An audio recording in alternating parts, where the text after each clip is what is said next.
Vous êtes de plus en plus nombreux à nous suivre et à participer à l'évolution de la chaîne Afrique N24, et sincèrement nous tenions à vous en remercier.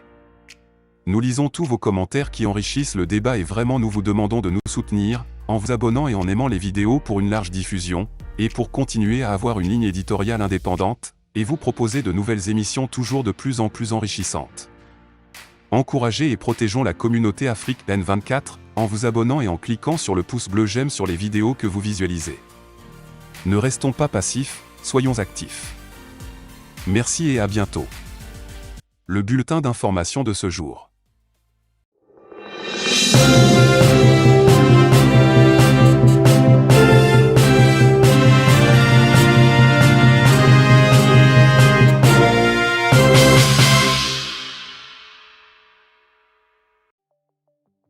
Togo.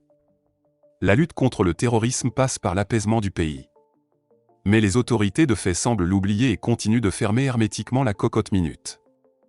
Les populations du village de Kpotemé, Basse-Mono, réclament la libération de leur chef traditionnel Togbui Kofigan Akakpo IV arrêté. Les populations du village de Kpotemé dans la préfecture du Bas-Mono sont en colère et réclament la libération de leur roi du nom de Togbui Kofigan Akakpo IV arrêté et gardé à vue dans le premier temps à la brigade de gendarmerie d'Afanya. Sous la pression de la population en furie exigeant sa libération immédiate, le chef Togbui Kofigan Akakpo IV est actuellement transféré à la brigade de gendarmerie d'Anéo selon nos dernières informations, histoire de l'éloigner de son village vu la foule qui déchaîne vers la brigade réclamant sa libération. Pour précision, le jeune chef dispose de la nationalité américaine acquise durant son service militaire aux États-Unis d'Amérique. D'après nos premiers recoupements d'informations auprès de nos confrères de la radio Victoire FM, le chef Togbui Kofigan Akakpo IV a reçu son arrêté de nomination comme chef traditionnel du village de Kpotemé le 25 juin de l'année dernière, donc très récemment. La même source précise que c'est le lundi 23 janvier 2023 que le chef a répondu bien sûr en tenue de chef à l'appel du commandant de la brigade de gendarmerie d'Afanya. Dans la forme normale des choses, un chef traditionnel bénéficie d'une certaine notoriété et ne saurait faire l'objet de tracasseries. D'après la même source, le commandant lui aurait rejoué une vieille vidéo datant des années 2017, vidéo dans laquelle le chef Togbui Kofigan Akakpo IV alors militaire de l'armée américaine s'indignait face à la barbarie des forces de l'ordre dans son pays d'origine, se rapportant à l'assassinat par balle du jeune collégien du nom de Jojo 11 ans à l'époque. Par la suite, le chef avait entrepris des démarches de contrition auprès des autorités qui avaient passé l'éponge sur cette affaire. En quelques mois de règne, le jeune roi a utilisé sa propre économie de plusieurs années de dur labeur en Amérique pour construire un palais royal et utiliser ses fibres relationnelles avec l'international Adebayor Sheyi Emmanuel pour des projets de développement dans la localité, ce qui justifie la présence de Sheyi Emmanuel Adebayor et tant d'autres personnalités à ses côtés samedi dernier où l'international avait joué avec les jeunes du village de Kpotemé. Comme une traînée de poudre, l'information se répand au niveau des rédactions. C'est ainsi que nous avons appris auprès de nos confrères de la radio Canal FM que son trône est disputé par ses propres frères alors que sa nomination est pourtant faite dans les conditions régulières. Les réactions n'ont pas tardé sur les réseaux sociaux. Sur son compte Twitter, l'activiste Languet écrit « La chefferie traditionnelle banalisée et humiliée. Togbui Kofigan Doji Akakpo IV en garde à vue depuis quelques jours dans la gendarmerie d'Anéo. Son activisme politique en 2017 serait la raison principale de son arrestation ? Aucune clarification. Répondant au tweet de l'activiste Languet, M. Sadé écrit ceci. Que va devenir le Togo avec ses arrestations chroniques dans les rangs de ceux qui osent dire non? Lorsqu'un chef traditionnel est arrêté par le pouvoir, que disent et font ces sujets? Vivement que le chef retrouve les siens. Togo. Série de plaintes des clients. Gozem finalement une insécurité sur nos routes? Lancée au Togo en 2018, Gozem est une application numérique qui offre aux utilisateurs diverses solutions de transport, de livraison et de paiement sans espèces à la demande dans une seule application. Les services les plus connus sont les taxis motos, les taxis ordinaires et les tricycles, mais depuis quelque temps, de plus en plus d'utilisateurs de cette plateforme se plaignent des désagréments liés surtout au vol et à la négligence parfois cautionnée par les premiers responsables. La dernière illustration en date concerne une cliente qui a oublié son iPhone 13 Pro Max dans l'un de leurs véhicules. Mais l'instant d'après, elle a été envoyée se balader. Dans la soirée du 24 décembre 2022 aux environs de 19 h, le téléphone iPhone 13 Pro Max d'une cliente a été volé dans l'une des voitures Gozem. Quelques minutes après, quand la cliente a réalisé ne plus avoir son téléphone, d'un autre téléphone elle appela l'iPhone, mais il a déjà été éteint par le potentiel voleur. La direction Gozem a alors été saisie instantanément. À la grande surprise de la cliente, Gozem n'a pas collaboré. Alors le lundi 26 décembre au matin, la cliente se rend au siège. Son choc fut inoubliable puisqu'elle s'est vue lancer à la figure par un membre du staff Gozem « On est désolé pour vous », sans le moindre effort de collaborer pour retrouver le téléphone de leur cliente. La cliente parle alors de convoquer la société, et au responsable de lui répondre « Vous pouvez aller prendre une convocation pour Gozem. Nous en avons l'habitude ». Ce qui veut explicitement dire que plusieurs voient leurs objets se perdre dans les voitures Gozem sans suite. La cliente a alors pris une convocation chez les autorités compétentes pour Gozem. Un autre désagrément, tout ce que le responsable de Gozem a trouvé à dire aux deux policiers qui accompagnaient la dame pour remettre la convocation qu'ils ne pourront pas la prendre, car ils sont en pause. Une entreprise qui se voit peut-être au-dessus des autorités togolaises, pourtant opérant au Togo. Finalement, ils répondent à la convocation, mais dans le but de défendre le chauffeur qui était également convoqué et d'accuser la cliente qui vient de perdre un objet d'une valeur de plus d'1 million de francs CFA. Il est demandé à Gozem de fournir les coordonnées du client qui a été pris juste après la dame. Les autorités ont dans ce sens envoyé une requête formelle à ladite société. Mais c'est inimaginable, la liberté dont use Gozem pour ne donner aucune suite à la requête des autorités jusqu'à présent, quand bien même ils avaient fait croire le contraire. Et pendant ce temps, le voleur a gagné le temps nécessaire pour rendre l'iPhone non traçable. Tout ceci pousse à se demander ce que cache Gozem, relate une source proche de la victime. Pour toute réponse à la rédaction, la direction de Gozem avance que son service juridique est à pied d'œuvre pour régler cette affaire. Mais pendant combien de temps encore puisqu'il se rapporte que le téléphone en question est un outil de travail de la victime. Il est également reproché à certains conducteurs de Gozem de partir avec la monnaie des clients en prétextant qu'ils la leur enverraient par mobile money. Ces conducteurs sont aussi impliqués dans des accidents de la circulation tout en prenant la fuite. La situation inquiète davantage lorsqu'on se rend compte que les responsables de cette structure se croient en territoire conquis. À cette allure, on peut se demander si Gozem ne représente pas un danger pour ses utilisateurs. Au lieu d'être en sécurité, les Togolais, clients de Gozem, ne sont-ils pas en insécurité? Vivement que les ministres de la Sécurité, des Transports et de l'Économie numérique travaillent à rendre plus efficaces les activités de Gozem et au respect des utilisateurs ainsi que de leur sécurité. Togo. Cyberattaque à l'UTB, près d'1 milliard de francs CFA volés. L'Union togolaise de banques, UTB, est traversée par une crise liée notamment à son service monétique. Selon nos indiscrétions, la banque aurait été victime d'une vaste opération de hacking qui lui aurait fait perdre d'importantes sommes d'argent. Les faits remontent à la Saint-Sylvestre. En effet, entre le 31 décembre 2022 et le 2 janvier 2023, il nous est revenu que des hackers ont souhaité une bonne et heureuse année à leur manière à l'Union togolaise de banques. Ils auraient réussi à s'infiltrer dans le système informatique pour voler un montant inimaginable sur des cartes GAB, nous renseigne une source proche de la banque. Si certains parlent d'un montant de plusieurs centaines de millions volatilisés, d'autres évoquent une somme proche du milliard de francs CFA. Selon nos recoupements, les hackers se seraient infiltrés dans le système informatique, en prenant le contrôle du poste qui sert à faire le traitement de fin de journée. Apparemment, l'intrusion dans le système a commencé depuis un petit moment, mais les informaticiens n'ont pas pu s'en rendre compte. En voyant certaines transactions élevées récurrentes et suspectes, GIMUMOA avait même alerté le responsable du service monétique qui était en congé, nous confie une autre source proche de la banque. Un mail a été envoyé au directeur informatique qui aurait répondu en disant que tout allait bien. Il ne reconnaît plus avoir envoyé ce mail. Ça voudrait dire que le virus aurait également pris le contrôle de sa boîte mail. Les pirates auraient répondu à sa place en disant que tout était OK, ajoute notre interlocuteur. À en croire nos sources, les hackers auraient probablement pris le temps de scruter le système monétique de l'UTB et d'en découvrir les failles, avant de passer à l'action. Ils auraient même créé des comptes qu'ils auraient rattachés à des numéros de cartes bancaires qui auraient servi à faire de multiples transactions, après avoir changé les plafonds de retrait quotidiens à 30 millions francs CFA. Ils auraient piraté plusieurs cartes bancaires pour faire d'importantes opérations entre le 31 décembre 2022 et le 2 janvier 2023. Quand les hackers avaient commencé à changer le solde des comptes, ils ont cru que c'était un informaticien en interne qui faisait des malversations. Ils n'ont pas vite compris que c'était une intrusion externe dans le système informatique, a-t-on appris. Lorsque le top management d'une banque hésite à investir pour renforcer le service monétique et la sécurité des systèmes d'information, les conséquences sont ravageuses. C'est coûteux, mais la valeur ajoutée est très significative. Il y va de l'intérêt et de la crédibilité de la banque. C'est pour ça qu'il faut régulièrement le faire pour sécuriser les comptes, les clients et les transactions, relate un financier. Officiellement, aucune communication, réaction ou communiqué de l'UTB n'a filtré. Aucun responsable de la banque n'a voulu répondre à nos questions. Créée en juin 1964 sous forme de société d'économie mixte, l'UTB est aujourd'hui une institution dans laquelle l'État est l'unique actionnaire après le départ, en juin 1994, du Crédit Lyonnais, de la Deutsche Bank et de la Banca Commerciale Italiana, qui détenaient respectivement 35%, 18% et 12% des actions. Ce départ était consécutif à la persistance de la crise sociopolitique du début des années 1990.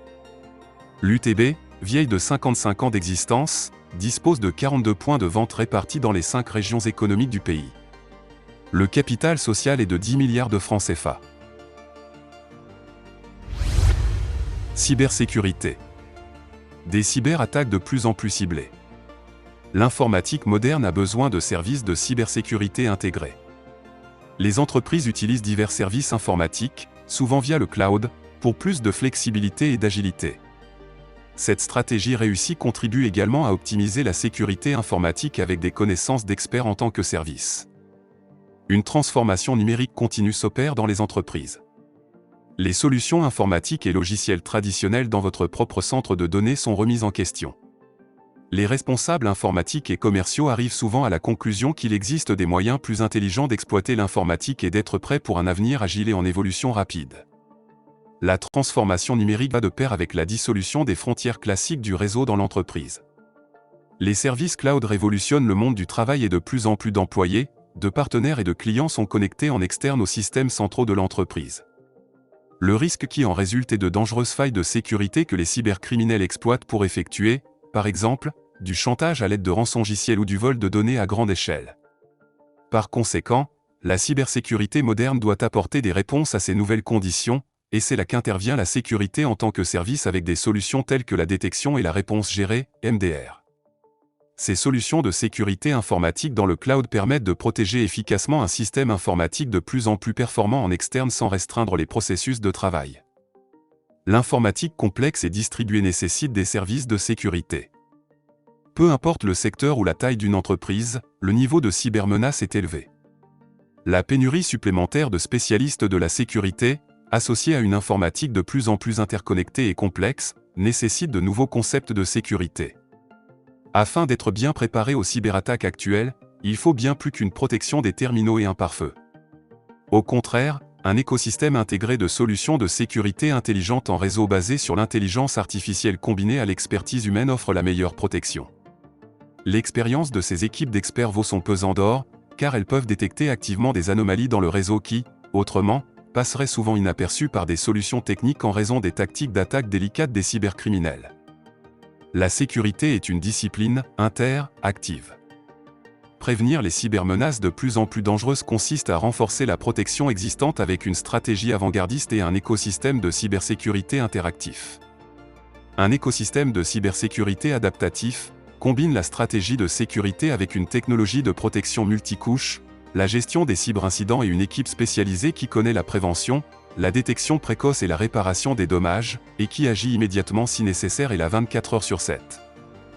De la planification d'urgence et de la protection préventive avec la technologie de sécurité, et l'intelligence artificielle à la détection et aux contre-mesures pilotées par l'homme, toutes les mesures de ce système sont également coordonnées de manière centralisée via une plateforme de gestion. Les questions que les entreprises doivent se poser.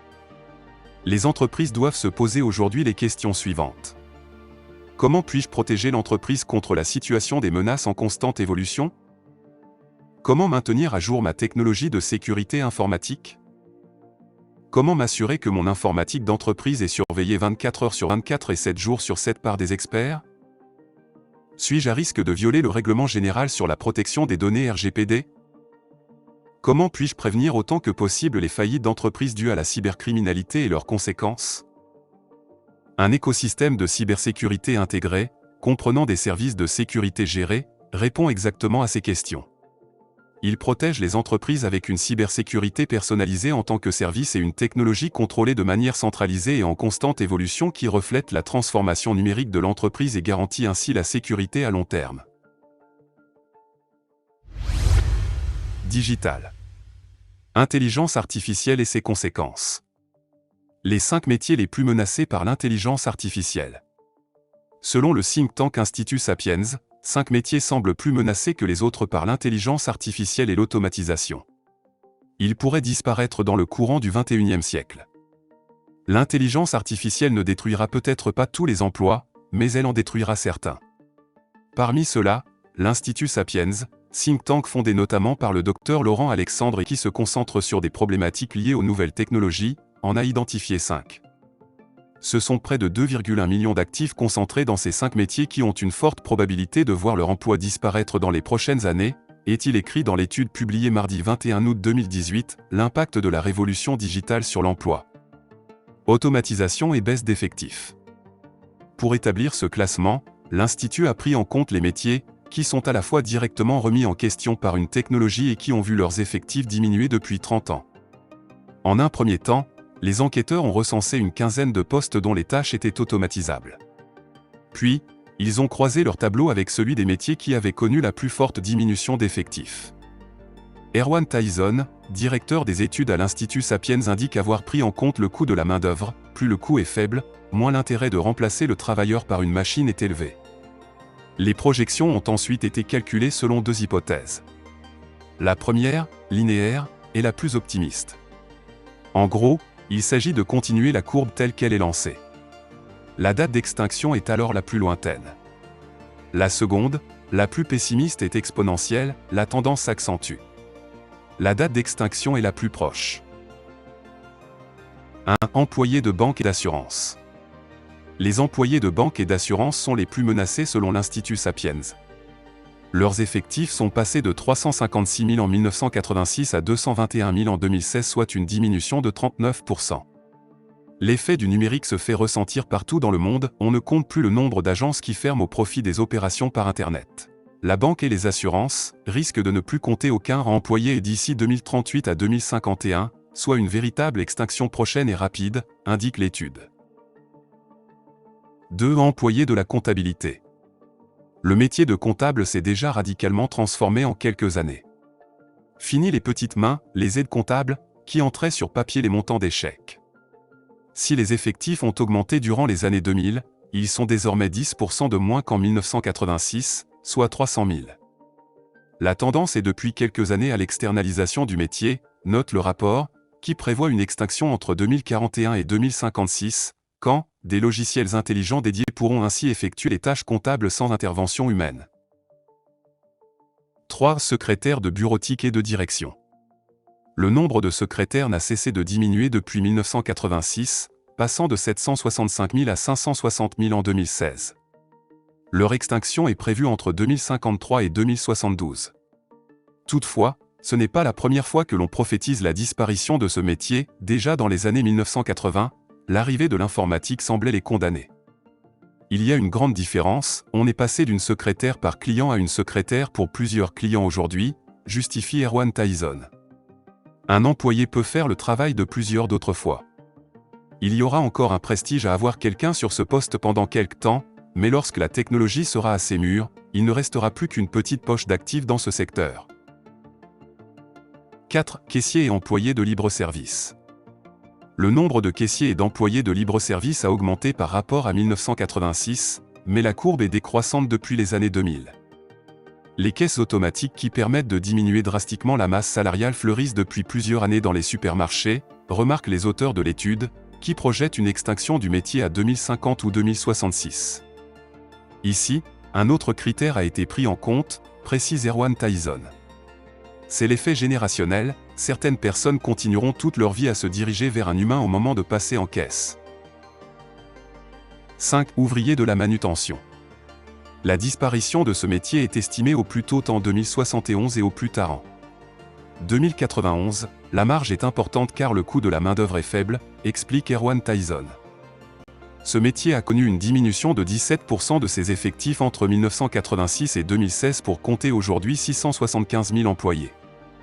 Et force est de constater que l'objectif des géants de la distribution comme Amazon ou Baidu est bien d'automatiser leurs entrepôts autant que faire se peut.